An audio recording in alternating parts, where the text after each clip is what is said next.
আগের মতো কোনো পাতানো নির্বাচন হবে না বলে মন্তব্য করেছেন প্রধান নির্বাচন কমিশনার AMM নাসির উদ্দিন।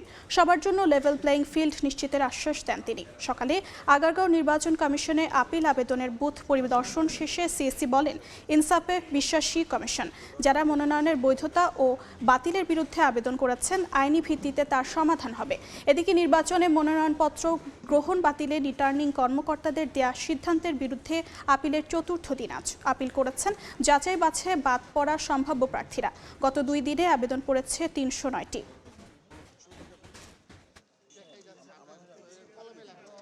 কোনো পাতানো নির্বাচন হবে না, রাজপথে নামারও দরকার হবে না।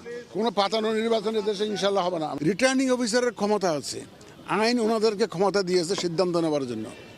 তো সিদ্ধান্ত ওনাদের সিদ্ধান্ত ওনারা দিয়েছেন, এবং যারা আপিলে যখন আমাদের কাছে আসবে আমরা আমাদের আইন অনুযায়ী যা করার আমরা কমিশন থেকে সিদ্ধান্ত দেব, এবং একদম সম্পূর্ণ রকমভাবে ন্যায় বিচার আমরা করার সর্বোত্তম চেষ্টা আমরা করবো, এবং ন্যায় বিচারই হবে।